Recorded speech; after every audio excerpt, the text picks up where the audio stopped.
Muy buenos días, queridos amigos, estimados hermanos. Hoy es miércoles 23 de abril del año 2025 y vamos a reflexionar la lección de escuela sabática que se titula Los gobernantes de los gentiles. Note bien, me parece que aún no hemos superado los mismos errores en que incurrió el pueblo de Dios en el pasado, en que incurrió también la iglesia cristiana en el pasado, por lo que se nos advierte ante tal situación. Y así como el Señor se ha relacionado con su pueblo, eso nos ilustra la forma como también se relacionó con su iglesia. Pero desafortunadamente su iglesia no asimiló el trato especial que Dios le dio a su iglesia y se vienen rigiendo por métodos mundanos. Estoy hablando ya de la actualidad, aprendidos en el mundo y que no hacen bien a la iglesia, y sobre eso nos advierte el Señor. Evangelio según San Mateo, capítulo 20, versos 25 al 28. Entonces Jesús llamándolos dijo: sabéis que los gobernantes de las naciones se enseñorean de ellas, es decir, mandan, se sienten autoridades, y los que son grandes ejercen sobre ellos potestad, poder. Mas entre vosotros no será así, sino que el que quiera hacerse grande entre vosotros será vuestro servidor. Note bien, y el que quiera ser el primero entre vosotros será vuestro siervo, como el Hijo del Hombre no vino para ser servido, sino para servir y para dar su vida en rescate por muchos. Hemos visto que Israel incurrió en el hecho de pedir rey para ellos, que no era el plan de Dios. Sin embargo, el Señor se los permitió porque Dios no nos impone absolutamente nada y tampoco viola nuestro libre albedrío, y el pueblo sufrió las consecuencias de su petición, de su decisión. Esa triste experiencia lo hundió en la más terrible oscuridad espiritual al ir en pos de la idolatría.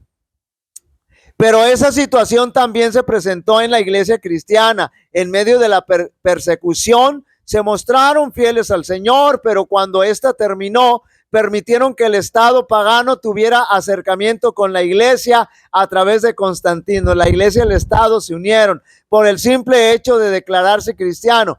Pero aquí viene el problema, porque la iglesia aprovecha el acercamiento con el Estado, abusa del poder civil.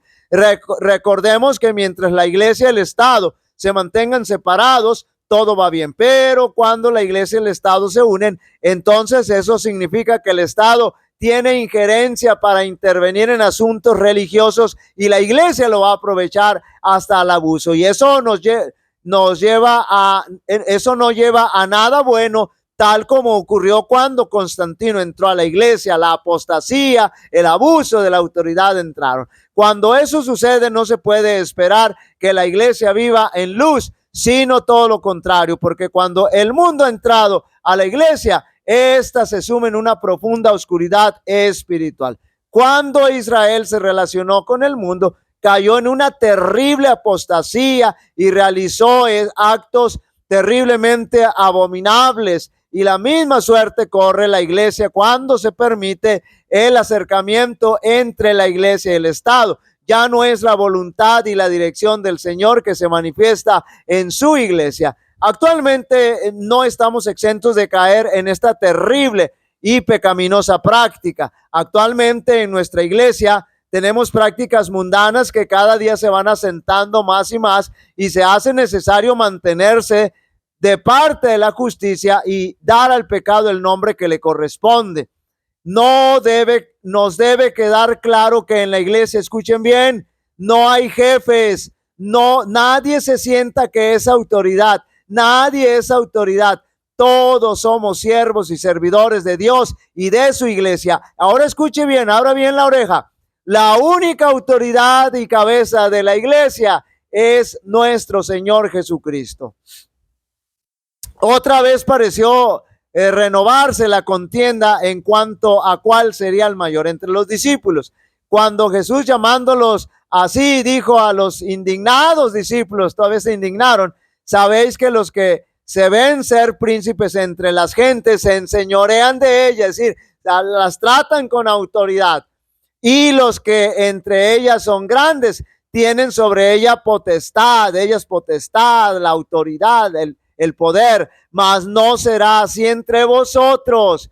Cuando Cristo estaba estableciendo un reino, escuchen bien, sobre principios diferentes. Él llamaba a los hombres no a asumir autoridad, note bien, sino a servir y a sobrellevar los fuertes, las flaquezas de los débiles. El poder y la posición, el talento y la educación colocaban a su poseedor bajo una obligación mayor de servir a sus semejantes. Aún el menor de los discípulos de Cristo, se dice, porque aún al menor de los discípulos de Cristo se dice, porque todas las cosas son por vuestra causa.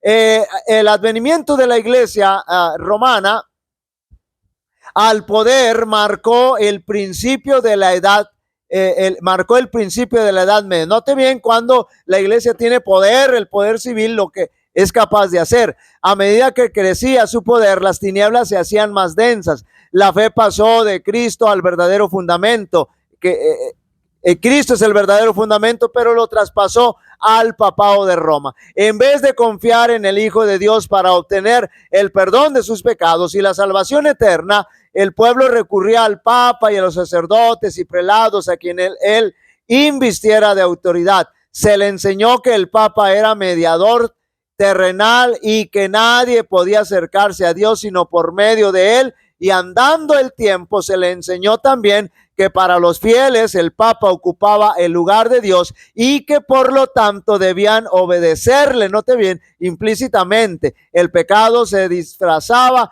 como manto de santidad. Cuando las santas escrituras se suprimen y el hombre llega a considerarse como ente supremo, ¿qué otra cosa puede esperarse sino fraude, engaño y degradante iniquidad? Al ensalzarse las leyes y las tradiciones humanas, se puso de manifiesto la corrupción que resulta siempre del menosprecio de la ley de Dios. Las lecciones dadas a los discípulos de Cristo están llenas de significado y presentan la instrucción más provechosa para nosotros los creyentes. No debemos actuar a la manera, precepto o ejemplo de los hombres que tienen autoridad en posición terrenal. No debemos copiar a las autoridades terrenales, a los que tienen poder, sino ministrar a los demás, ser siervos de todos, como el Hijo del Hombre no vino para ser servido, sino para servir y para dar su vida en rescate por muchos. El reino de Dios, note bien, está establecido sobre principios diferentes a los de los reinos de este mundo. No ha de haber rango, jerarquía, autoridad entre los siervos de Cristo. Los ricos, los pobres, los sabios, los ignorantes, los esclavos y los libres son igualmente herencia de Dios. Y el Señor, y el que es más exaltado a los ojos de Dios es el que tiene la humildad más genuina, el sentido más profundo de su indignidad, la mayor comprensión de su dependencia de Dios.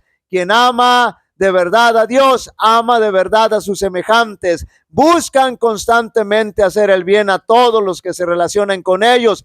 Son colaboradores de Dios, no autoridades, no jefes. Queridos amigos y hermanos, las prácticas mundanas para dirigir en la iglesia no deben existir, y mucho menos debemos abrir la puerta a lo mundano, pensando que así podremos atraer a los inconversos. Los principios que deben regir a nuestra iglesia nunca deben ser echados a un lado por prácticas populistas y mundanas que no cumplen con la voluntad de Dios. Jehová te bendiga y te guarde. Jehová haga resplandecer su rostro sobre ti y tenga de ti misericordia. Jehová alce sobre ti su rostro y te dé paz. Y pondrán mi nombre sobre los israelitas y yo los bendeciré. Dios bendiga a cada uno de vosotros.